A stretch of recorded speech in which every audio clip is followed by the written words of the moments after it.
নমস্কার শ্রোতা বন্ধুরা, আমি শর্মিষ্ঠা চ্যাটার্জি বলছি।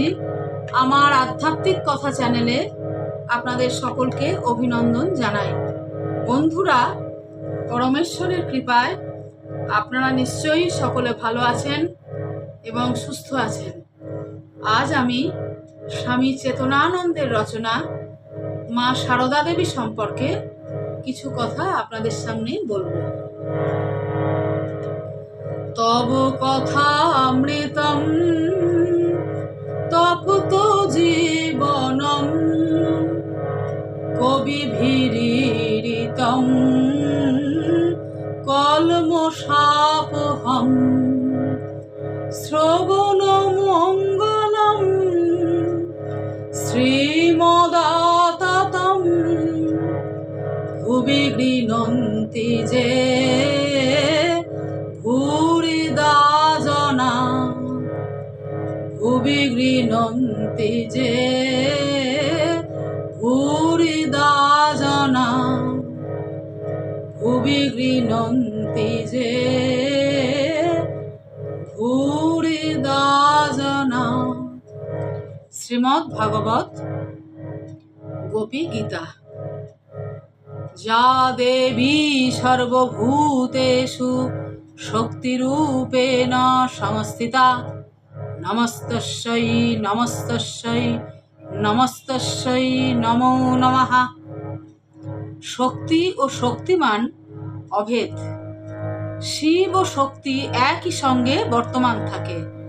শিব ছাড়া শক্তি অচল, আবার শক্তি ছাড়া শিব নিষ্ক্রিয়।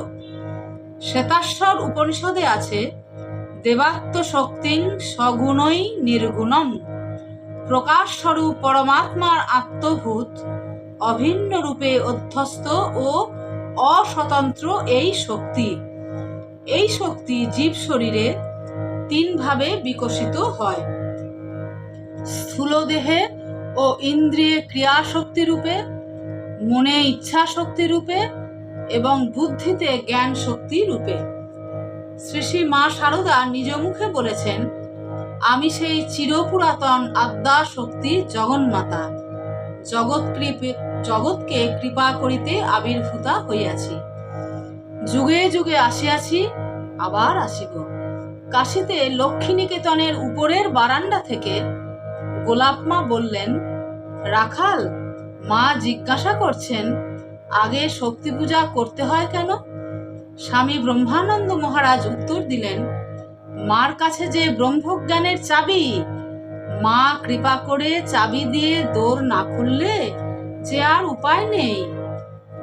একবার এক ভক্ত আতঙ্কে বলে ওঠে, মা, আমি রসাতলে গেলুম।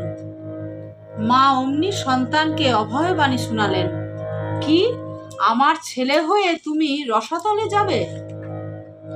এখানে যে এসছে, যারা আমার ছেলে, তাদের মুক্তি হয়ে আছে। বিধির সাধ্য নাই যে আমার ছেলেদের রসাতলে ফেলে। যা দেবী সর্বভূতেষু তৃষ্ণারূপেণ সংস্থিতা নমস্তস্যৈ নমস্তস্যৈ নমস্তস্যৈ নমো নমঃ। তৃষ্ণা জীবের জল পিপাসা বা বিষয় বাসনা। জলের আরেক নাম প্রাণ। জল পানে প্রাণ শীতল হয়। শাস্ত্রে আছে, আপময় প্রাণঃ। মা কেবল জল পানেচ্ছারূপিণী তৃষ্ণা নন, তিনি জীব হৃদয়ে অতৃপ্ত বাসনা রূপে বিরাজিতা। বাসনাহীন হয়ে মানুষ চলতে পারে না। বাসনা দ্বিবিধ, শুভ ও অশুভ। অশুভ বাসনা দিয়ে মা জীবকে সংসারে বাঁধেন, আবার শুভ বাসনা দিয়ে মুক্ত করেন। শ্রী শ্রী মার জীবনীকার লিখেছেন, বাল বিধবা সবাসনা দেবীকে নিরম্বু উপবাসে উন্মুখ দেখিয়া শ্রী শ্রী মা সারদা বলিয়াছিলেন, আত্মাকে কষ্ট দিয়ে কি হবে? আমি বলছি, তুই জল খা। সুরবালা দেবী পতিবিয়োগের পর অবশিষ্ট জীবন ভোগবিশ্ব করিয়া কাটাইবার প্রস্তাব করিলে মা বলিয়াছিলেন, আত্মা যদি কিছু খেতে চায় আত্মাকে দিতে হয়, না দিলে অপরাধ হয়।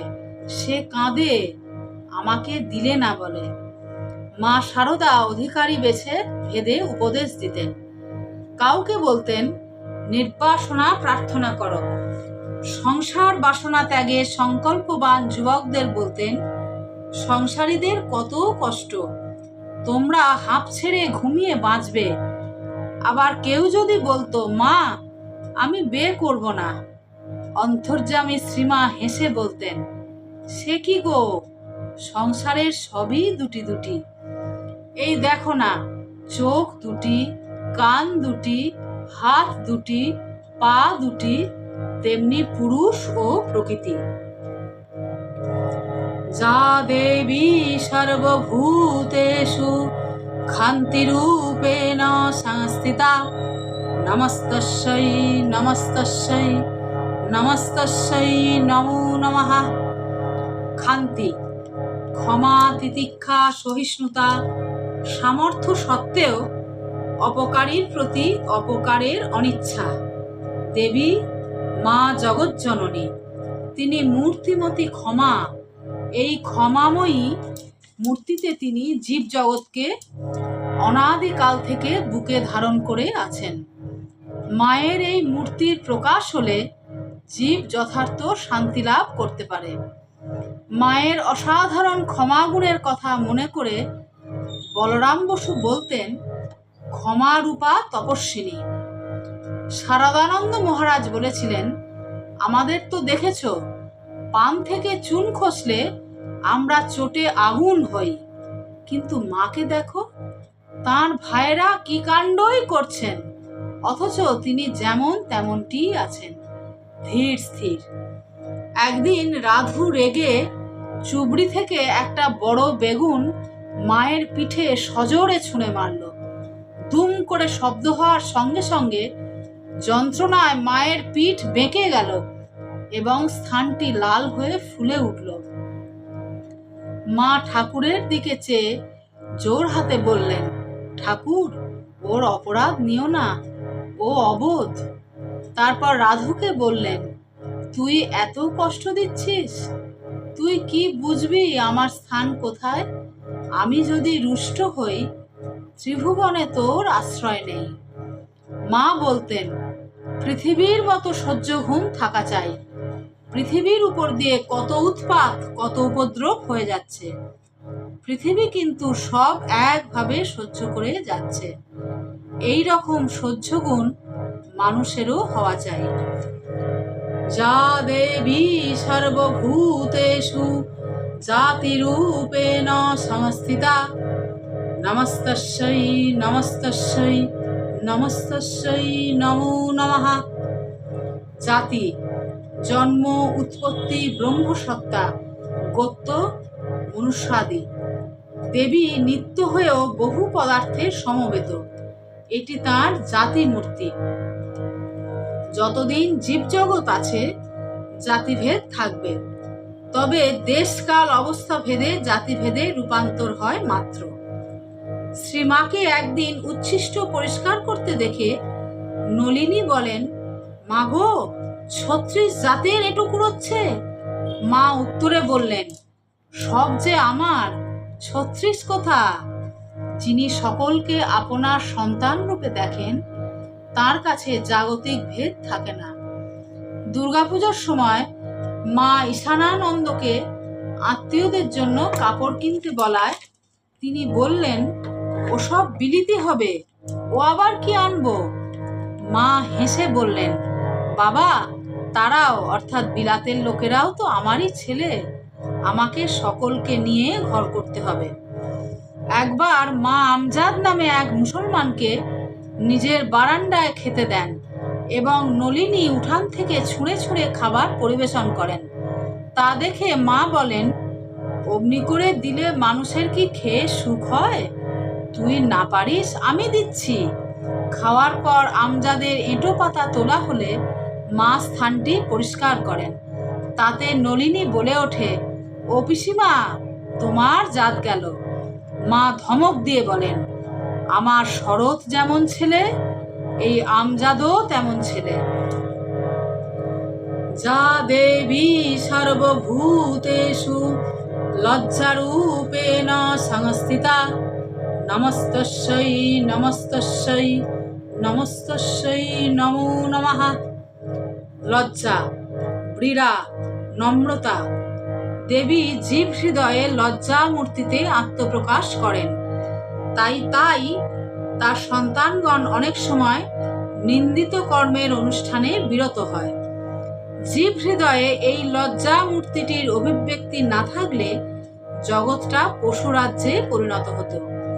দেবী ক্ষমা মূর্তিতে জীবকে স্বেচ্ছাচারিতার সুযোগ দিয়েছেন, আবার লজ্জা মূর্তিতে উচ্ছৃঙ্খলতা সংযত করতে বলেছেন। মা সারদা দেবী ছিলেন অবগুণ্ঠনবতী, অত্যন্ত লজ্জাশীলা। লজ্জার আবরণ ঘোমটা দিয়ে তিনি অধিকাংশ সময় নিজেকে ঢেকে রাখতেন। মা একদিন কথা প্রসঙ্গে বলেন, লক্ষ্মী ঠাকুরের কাছে কীর্তনিয়াদের অনুকরণ করে গাইতে গাইতে নেচে অঙ্গভঙ্গি করে দেখাতো। ঠাকুর আমাকে বলেছিলেন, ওর ওই ভাব, তুমি যেন ওর লয়ে লয় দিয়ে লজ্জা ভেঙো না। একবার জয়রাম বাটিতে রাধু, মাকু, নলিনী প্রভৃতি নানা কথাবার্তায় হইচই করছে, লজ্জা শরমের বালাই নেই। মা তাদের বললেন, ও কি হচ্ছে তোদের একটু লজ্জা সমীহ নেই? মেয়েদের ওসব বাড়াবাড়ি ভালো নয়। মেয়ে মানুষকে কত সাবধানে চলাফেরা করতে হয়, সম্ভ্রম রেখে চলতে হয়। তখন তাদের মধ্যে একজন বলল, কেন পিসিমা, ঠাকুর তো বলেছেন লজ্জা, ঘৃণা, ভয় 3 থাকতে নয়। শ্রীমা অমনি বললেন, না না, সে যারা ভগবত প্রেমে পাগল তাদের কথা। আমি বলছি লজ্জা, ঘৃণা, ভয় 3 থাকতে হয়। যার আছে ভয়, তার হয় জয়। বিশেষ করে মেয়ে মানুষের।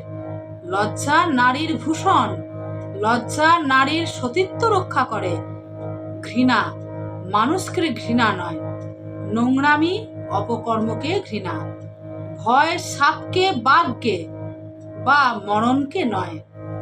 মর্যাদাহানির ভয়, লোকোপবাদের ভয়, লোকলজ্জার ভয়, এই 3টির দ্বারা নারী তার জীবনকে সুরক্ষিত করতে পারে।